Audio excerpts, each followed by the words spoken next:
श्री गुरुभ्यो नमः।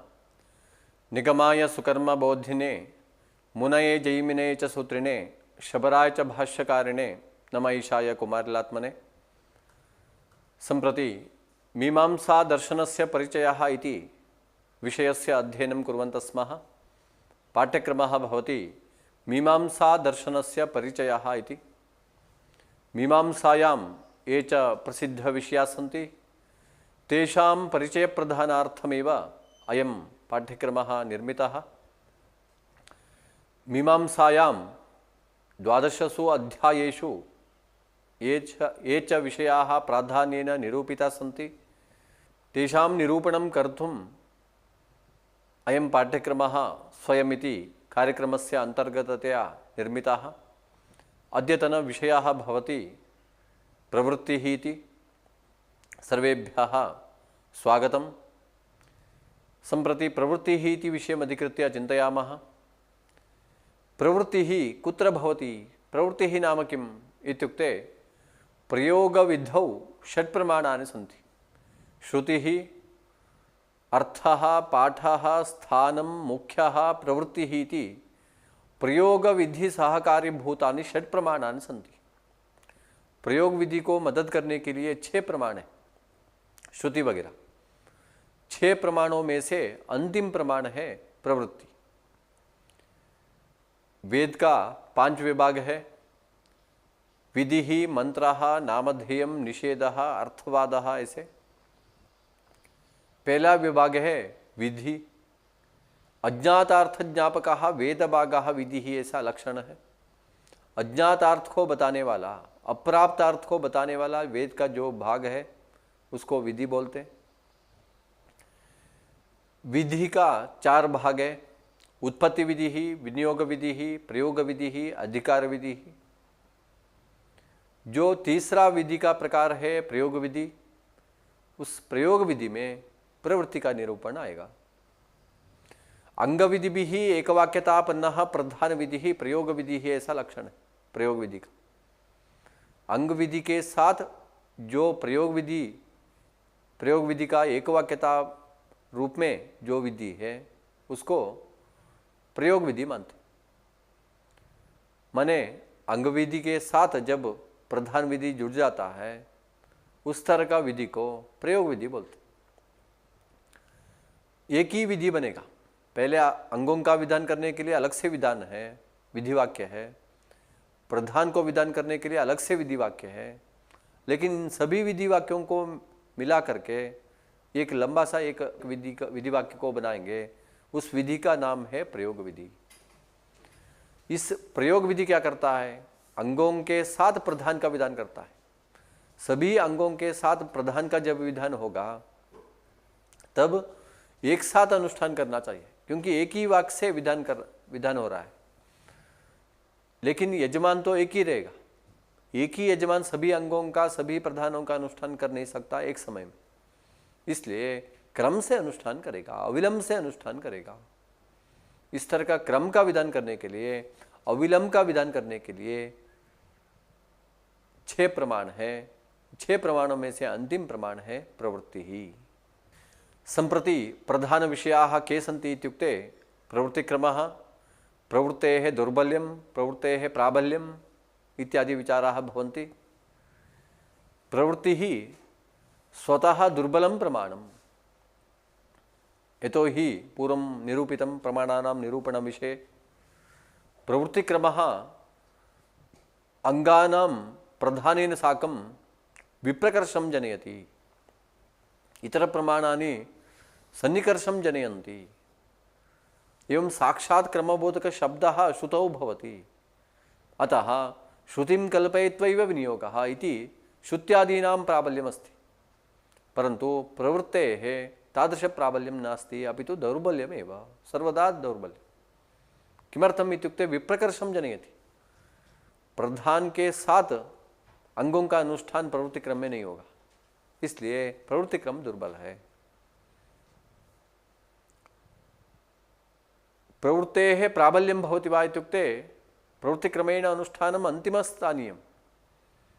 अतः सामान्य रूपेणैव प्रवृत्तेः अनुष्ठानमिति चिन्तनीयम्। दौर्बल्यम् इति विचारो नास्ति। यतोहि अग्रिमं प्रमाणमेव नास्ति। पूर्वपूर्वप्रमाणं प्रबलम्, उत्तरोत्तरप्रमाणं दुर्बलम् इत्युक्तं। तर्हि प्रवृत्तेः अपेक्षया यानि प्रमाणानि पूर्वं भवन्ति तेषां प्राबल्यमस्ति। प्रवृत्तेः अपेक्षया अन्तिमं प्रमाणमेव नास्ति।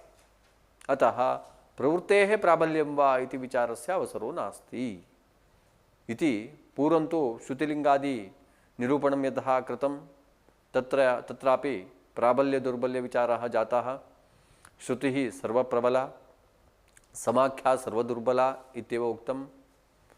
समाख्यायाः प्राबल्यदुर्बल्यविचारो वा इति विचारः नास्ति। समाख्यायाः दौर्बल्यम् इत्येव चिन्तनं कृतम् आसीत्। सम्प्रति अन्तिमं प्रमाणं भवति इत्यतः अस्य प्राबल्यविचारो नास्ति इति प्रदर्शनार्थमेव एतादृशरूपेण अंशाः दत्ताः। प्रवृत्तेः प्राबल्यविचारः नास्ति, यतोहि अन्तिमं प्रमाणं। प्रवृत्तेः दौर्बल्यविचारस्तु भवति, सर्वापेक्षया प्रवृत्तिः दुर्बला इत्यतः, अन्तिमं प्रमाणम् इत्यतः। यतोहि उत्तरोत्तरप्रमाणं पूर्वपूर्वप्रमाणस्य कल्पनां कृत्वैव विनियोगं जनयति।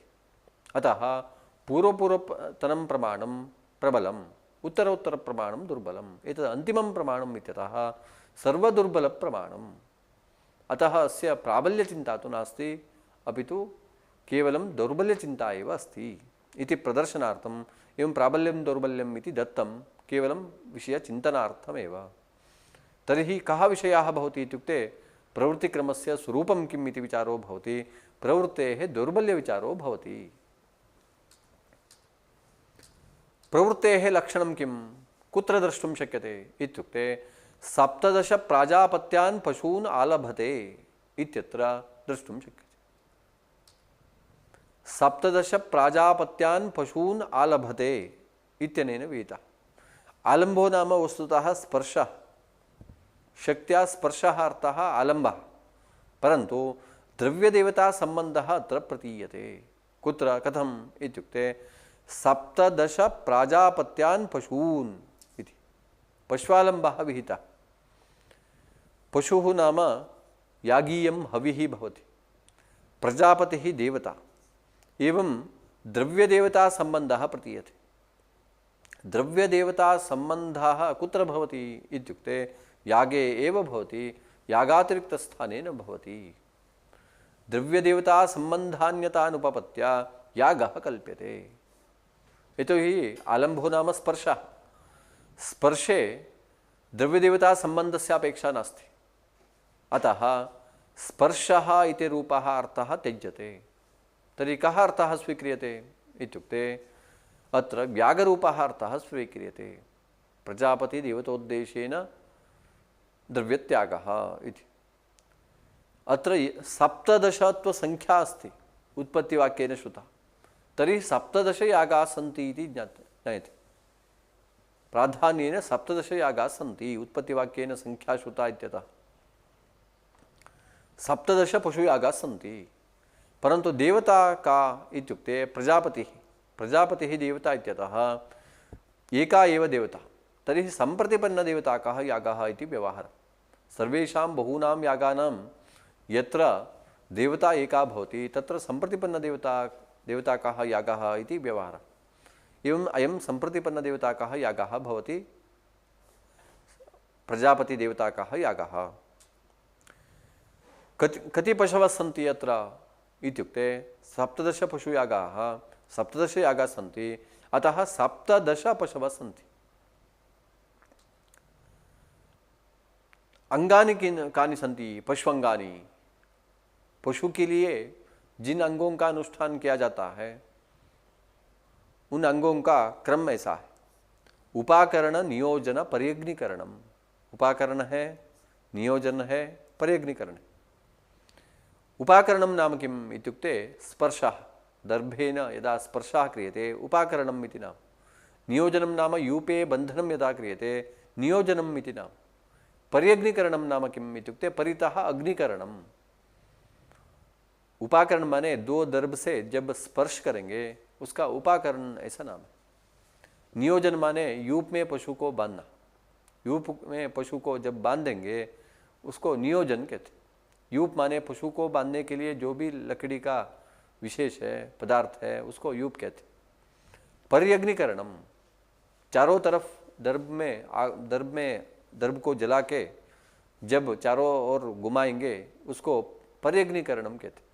परितः अग्निकरणम पर्यग्निकरणम, ऐसे ना, ऐसे क्रम से 3 अंगों का विधान किया गया। पशु अंग कहते, यहाँ पशु 17 है, अंगों का क्रम ऐसा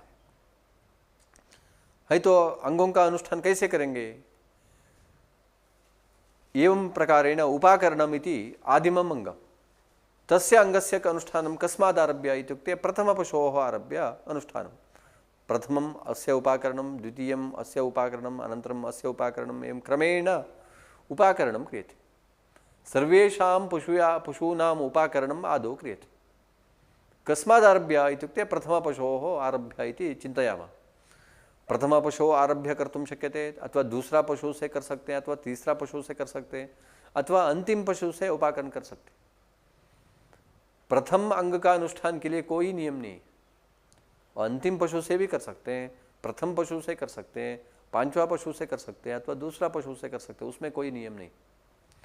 लेकिन जब नियोजन करेंगे, नियोजन को जहां से उपाकरण चालू हुआ वहीं से नियोजन को करना पड़ेगा। जहां से प्रारंभ हुआ उपाकरण, उसी पशु से नियोजन करने से उसको प्रवृत्ति ऐसा नाम, प्रवृत्ति क्रम है।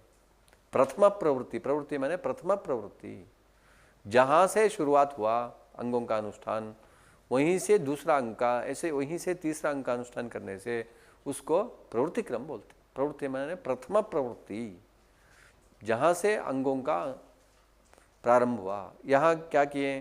प्रथम पशु से उपाकरण चालू किए, प्रथम पशु से उपाकरण किए, पहले प्रथम पशु का उपाकरण किए, बाद में द्वितीय पशु का उपाकरण किए, बाद में तीसरा पशु का उपाकरण किए, बाद में चौथा पशु का उपाकरण किए। ऐसे ही क्रम से उपाकरण कर रहे हैं। बाद में नियोजन कहाँ करेंगे? जहां से उपाकरण चालू हुआ वहीं से नियोजन को करेंगे। जहां से नियोजन किए वहीं से पर्यग्निकरण करेंगे। वैसे ही क्रम से अनुष्ठान करेंगे।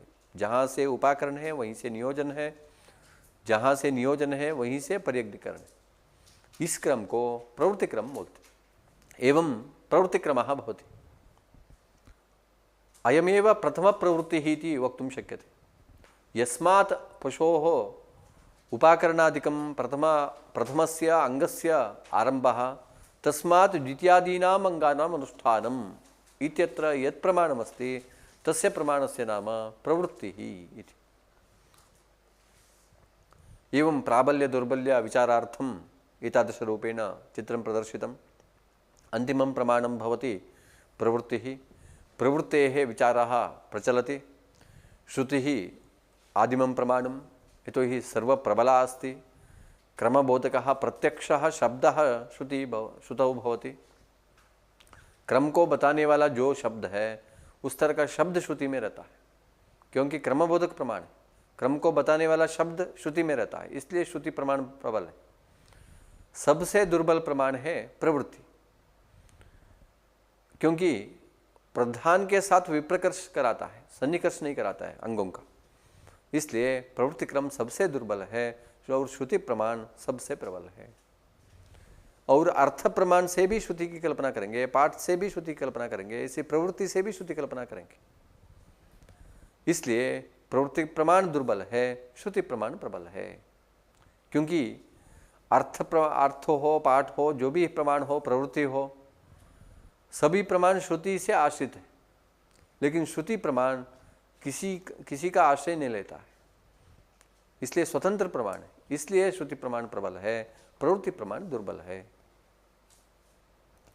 मीमांसा शास्त्र प्रवेशनीति ग्रंथे यः विषयः निरूपिताः प्रवृत्तिमाश्रित्य तादृश विषयम् इदानीं पश्यामः। मंगलश्लोकः भवति। निगमाय सुकर्म बोधिने मुनये जैमिने च सूत्रिणे शबराय च भाष्यकारिणे नम ईशाय कुमारिलात्मने भातु जैमिनी रमेश पादजा वल्गिता शबर शंभुमूर्धनि श्री कुमारिल भगीरथानुगा वाक्य शास्त्र सुरवाहिनी सदा इति मंगलम। प्रवृत्तिक्रमम् आश्रित्य किं लभ्यते इत्युक्ते प्रधानानां सहानुष्ठान समये, यहाँ प्रधानों का अनुष्ठान कैसे हो रहा है? एक साथ हो रहा है। यहाँ 17 पशु याग है, लेकिन अलग अलग याग नहीं हो रहा है, एक साथ हो रहा है। तत्तत् प्रधानानाम अंगानाम आवृत्त्यानुष्ठाने कर्तव्ये, हर एक प्रधान के लिए अंगों का अनुष्ठान करना चाहिए। अंगों का अनुष्ठान कैसे करना है? आवृत्ति से करना है। आवृत्त्या अनुष्ठाने कर्तव्ये माने एक ही अंगों की आवृत्ति करनी चाहिए। एक अंग लेकर के हर एक प्रधान के लिए अनुष्ठान करना चाहिए। हर एक याग के लिए एक अंग का अनुष्ठान करना चाहिए। क्रियमाणे द्वितीयादि पदार्थानाम, दूसरा पदार्थ जो रहेगा, जो भी रहेगा, दूसरा पदार्थ माने अंग, दूसरा अंग जो भी रहेगा उसका अनुष्ठान प्रथमानुष्ठित पदार्थ क्रमात्, प्रथम अंगों का क्रम से करने से उस क्रम को, यह क्रमः सह प्रवृत्ति क्रमः, उस क्रम को प्रवृत्ति क्रम बोलते। प्रथम अंगों का अनुष्ठान जहां से शुरू हुआ वहीं से द्वितीय अंग का अनुष्ठान करने से उसको प्रवृत्ति क्रम मानते। यथा प्राजापत्य पशुअंगेषु, प्रजापति देवता के लिए पशु का जो अंग है उस अंग में प्रवृत्ति क्रम को देख सकते हैं। प्रजापति देवता का पशुयागाः वैश्वदेवीं कृत्वा प्राजापत्यैश्चरन्ति इति कर्तव्यता सहिताः एकस्मिन् काले अनुष्ठेयत्वेन विहिताः। प्राजापत्यैः ऐसा तृतीय विभक्ति है। इससे क्या समझ में आता है? इति कर्तव्यता सहित अर्थात सभी अंगों के साथ प्रधान का अनुष्ठान करना चाहिए, ऐसे समझ में आता है। वैश्वदेवी याग का अनुष्ठान एक साथ करना चाहिए। वैश्वदेवी कृत्वा, वैश्वदेवी याग करके प्राजापत्यैश्चरन्ति, प्रजापति देवता के लिए याग करना चाहिए, वो भी सभी अंगों के साथ प्रधान का अनुष्ठान करना चाहिए, ऐसे समझ में आता। इति कर्तव्यता सहिताः एकस्मिन् काले अनुष्ठेयत्वेन विहिताः, एक ही समय में अनुष्ठान करना चाहिए, ऐसे विधान। इति कर्तव्यता सहिताः एकस्मिन् काले अनुष्ठेयत्वेन विहिताः। तादृश पशुयागाः 17 सन्ति। कितने याग है? यहाँ 17 याग है। 17 प्राजापत्यान् पशून् आलभते इत्यनेन वाक्येन तेषां विधानं कृतम्। इस 17 याग के लिए, विधान के लिए यह वाक्य 17 प्राजापत्यान् पशून् आलभते, ऐसा वाक्य। पशोः अंगानि उपाकरण नियोजन प्रभृतिनी, उपाकरण हो, नियोजन हो, परेग्निकरण हो, ये सब पशु के लिए अंग है। तेषाम् अंगानां साहित्यम संपादनीयम, यहाँ प्रधान का भी साहित्य का संपादन करना चाहिए, अंगों का भी साहित्य संपादन करना चाहिए। संपादनीयम पश्वंगानाम उपाकरण नियोजनादीनाम बाहुल्याद युगपदेव अनुष्ठानम अशक्यम। यहाँ उपाकरण वगैरह बहुत सारे अंग, 17 पशु है, सभी पशु के लिए एक साथ सभी अंगों का अनुष्ठान नहीं हो सकता है। अतः अव्यवधानेन अनुष्ठानम कृत्वा तेषां साहित्यम संपादनम कार्यम, अव्यवधान से, बिना अविलंब से अनुष्ठान करके अनुष्ठान करना चाहिए, साहित्य का संपादन करना चाहिए। अर्थात एकस्य पशोः उपाकरणं कृत्वा अन्यस्य पशोः उपाकरणं कार्यम। यद्यपि हर एक पशु का अनुष्ठान करना था, उपाकरण करना था एक साथ में, एक ही समय में, लेकिन एक ही यजमान है, सभी का उपाकरण कर नहीं पाएगा, इसलिए एक साथ अनुष्ठान करना चाहिए, एक क्रम से अनुष्ठान करना चाहिए। प्रथम पशु का उपाकरण करके, दूसरा पशु का उपाकरण करके, ऐसे तीसरा पशु का उपाकरण, ऐसे ही क्रम से उपाकरण करना चाहिए। तदपि विद्यमानेषु 17 पशुषु एकस्मात् पशोः आरभ्य इच्छानुसारेण यस्मात् कस्माचित् आरभ्य उपाकरणं कृत्वा, उपाकरणम् इति यः संस्कारो अस्ति तादृश उपाकरणं कृत्वा तद् इतरेषु उपाकरणं कर्तव्यं। द्वितीयपशौ तृतीयपशौ इति क्रमेण उपाकरणं कर्तव्यं। यस्माच्च उपाकरणम् आरब्धम्, एतावत्पर्यन्तं प्रवृत्तिक्रमः नारब्धः, एवं प्रथम अंगस्य अनुष्ठानम् इत्थम् इत्येव विचारः। इतः प्रवृत्तिक्रमस्य विचारो भवति। यस्माच्च उपाकरणम् आरब्धम्, जिस पशु से उपाकरण का आरंभ किए, प्रथम अंग का अनुष्ठान किए, तस्मात् नियोजनम कर्तव्यम, उस पशु से नियोजन नाम से जो द्वितीय अंग है उस अंग का अनुष्ठान करने से वहाँ अयम क्रमः प्रवृत्ति क्रमः, उसको प्रवृत्ति क्रम मानते। माने प्रथम अंग का अनुष्ठान जहाँ से प्रारंभ हुआ उसी वहीं से द्वितीय अंग का अनुष्ठान करने से उसको प्रवृत्ति क्रम मानते। चित्रमपि एतादृश अर्थं प्रदर्शयति। प्रवृत्तिक्रमः इत्यस्य अर्थः कः इत्युक्ते आरम्भः प्रथमप्रवृत्तिः इति वक्तुं शक्यते।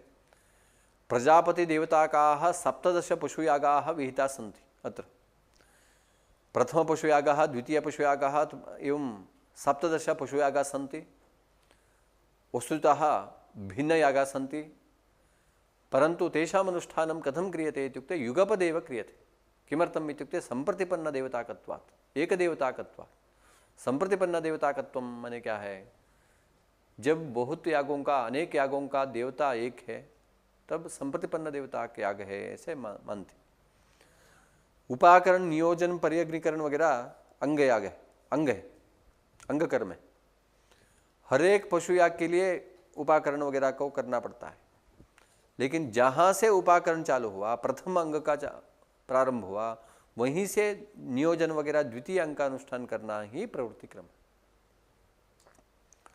एवं प्रवृत्तिक्रम संबद्ध विषयाः अत्र निरूपिताः सन्ति। का नाम प्रवृत्तिः, अनन्तरं प्रवृत्तेः उदाहरणं किम् इत्येवं रूपेण प्रश्नाः सन्ति। अनन्तरम् अर्थसंग्रहानुसारेण ईषत् चिन्तयामः। सह प्रयुज्यमानेषु प्रधानेषु इति वाक्यम्। अनेन किं ज्ञायते इत्युक्ते सह प्रयुज्यमानेषु प्रधानेषु नाम प्रधानानाम् अनुष्ठानम् एकत्र एकदा जायमानम् अस्ति, बहूनां प्रधानानाम् इति ज्ञायते स्पष्टतया।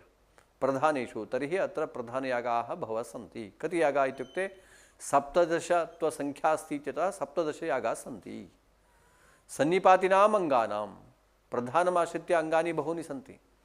आवृत्त्या अनुष्ठाने कर्तव्ये, एक आवृत्ति से अनुष्ठान करना पड़ रहा है। द्वितीयादि पदार्थानां, दूसरा पदार्थ का अनुष्ठान प्रथमानुष्ठित पदार्थ क्रम, प्रथमानुष्ठित पदार्थ क्रम से यह क्रम सह प्रवृत्ति क्रम, जिस क्रम से प्रथम अंक का अनुष्ठान हुआ उसी क्रम से द्वितीय अंक का अनुष्ठान करने से उसको प्रवृत्ति क्रम बोलते। यथा प्राजापत्य पशुअंगेषु, प्रजापति देवता के लिए पशु याग का, प्रजापति पशु याग के लिए, पशु के लिए जो अंगों का अनुष्ठान है उसको प्रवृत्ति क्रम मानते। कैसे? प्राजापत्या ही, प्रजापति देवता के लिए पशु याग का विधान कैसे? वैश्वदेवीं कृत्वा प्राजापत्यश्चरन्ति इति वाक्येन तृतीया निर्देशात, यहाँ तृतीय विभक्ति है, इस वाक्य से प्रजापति देवता का विधान है, प्रजापति याग का विधान है। तृतीया निर्देशात सेति कर्तव्यता का, इति कर्तव्यता माने अंग, अंग सहित प्रधान का विधान किया गया। एक कालत्वेन विहिताः प्राजापत्यैः, ऐसा एक ही शब्द से विधान है, इसलिए एक ही समय में 17 यागों का अनुष्ठान करना चाहिए, लेकिन कर नहीं पाएंगे। इसलिए अतः तेषां तदंगानां च उपाकरण नियोजन प्रवृत्तीनां साहित्यम संपाद्यम, एक ही शब्द से विधान है, इसलिए प्रधान और अंगों का साहित्य का संपादन करना चाहिए। तच्च प्राजापत्य पशूनां संप्रतिपन्न देवताकत्वेन, प्रजापति देवता एक ही है सभी याग के लिए, इसलिए इस याग को संप्रतिपन्न देवता का याग बोलते हैं। युगपद अनुष्ठानात् उपपद्यते, एक ही समय में अनुष्ठान करना है, एक साथ अनुष्ठान करना है सबका। तदंगानांच उपाकरणादीनां युगपद अनुष्ठानम अशक्यम, लेकिन एक साथ सभी अंगों का अनुष्ठान नहीं हो सकता। प्रधान का अनुष्ठान हो जाएगा क्योंकि एक ही देवता है, एक बार आहुति देने से एक सभी अंग, सभी प्रधान याग हो जाएगा, लेकिन अंगों का अनुष्ठान एक साथ नहीं हो सकता। अतः तेषां साहित्यम अव्यवहित अनुष्ठानात् संपाद्यम, अविलंब से अनुष्ठान करके कम से कम साहित्य का रक्षा करनी है। तच्च एकस्य उपाकरणं विधाय अपरस्य उपाकरणं विधेयम, एक का उपाकरण करके दूसरा उपाकरण करना चाहिए। एवं नियोजनादिकम अपि, ऐसे नियोजन हो, पर्यग्नीकरण हो, जो भी अंग है उनको क्रम से अनुष्ठान करना चाहिए। तथा च प्राजापत्येषु कस्माचित पशोः आरभ्य, किसी पशु से आरंभ करना चाहिए। जो प्रथम पशु से ही आरंभ करना ऐसा नहीं है, द्वितीय पशु से भी आरंभ कर सकते हैं, अंतिम पशु से भी आरंभ कर सकते हैं। एकम सर्वत्र अनुष्ठाय, एक अंग को हर जग में अनुष्ठान करके, हर पशु में अनुष्ठान करके, द्वितीयादि पदार्थः तेनैव क्रमेण अनुष्ठेयः, दूसरा अंग का भी उसी क्रम से अनुष्ठान करना चाहिए। अनुष्ठेयः सह प्रवृत्ति क्रमः, इस क्रम को प्रवृत्ति क्रम बोलते। सोयम श्रुत्यादिभ्यः दुर्बलः, श्रुति वगैरह प्रमाण से ये प्रवृत्ति क्रम दुर्बल है। सबसे दुर्बल।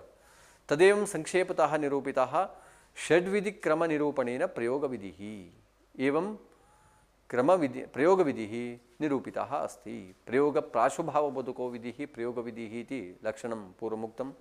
तदर्थं षट् प्रमाणानि सन्ति। श्रुतिः, अर्थः, पाठः, स्थानं, मुख्यः, प्रवृत्तिः इति। प्रयोगो नाम अनुष्ठानम् इत्यर्थः। अनुष्ठान शीघ्रताबोधकः विधिः प्रयोग विधिः। अनुष्ठान शीघ्रबोधको विधिः। कथं ज्ञायते शीघ्रतया किमर्थम् अनुष्ठानं कर्तव्यम् इत्युक्ते अंगवाक्येन साकम् एकवाक्यताम् आपन्नः विधि प्रधानविधिरेव प्रयोगविधिः। प्रधानविधिः प्रधानयागविधायकविधिः प्रधानविधिः, अंगानां विधायकः विधिः अंगविधिः। तयोः विद्योः अंगविधेः उदाहरणं भवति समिधो यजति इति प्रयाजरूपस्य अंगस्य विधायकं वाक्यम्। अयं विधिः अंगविधिः। दर्शपूर्णमासाभ्यां स्वर्गकामो यजेत इति विधिः प्रधानविधिः, प्रधानयागं विधत्ते। एवं अंगविधिः अन्यः अस्ति, प्रधानविधिः अन्यः अस्ति। तयोः विद्योः एकवाक्यता संपाद्यते। समिदादिभिः उपकृत्य दर्शपूर्णमासाभ्यां स्वर्गं भावयेत्। ऐसे एक साथ एक वाक्यता बनाते थे। एक वाक्यता बना के अंगों का मदद लेके प्रधान का अनुष्ठान करके फल पाओ, ऐसे प्रयोग विधि की कल्पना करेंगे। जो कल्पित प्रयोग विधि है वो सभी अंगों का प्रधान का विधान करेगा।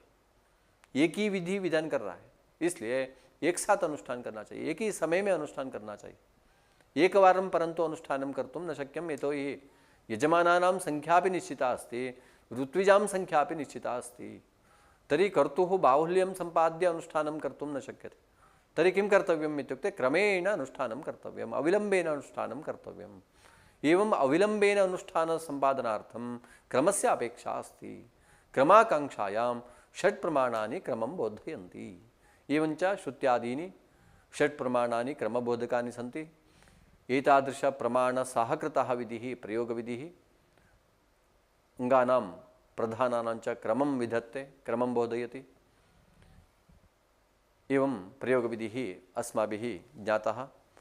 प्रयोगविधि सम्बद्धः विचारः अत्र प्रदर्शितः अस्ति। सर्वेभ्यः धन्यवादाः।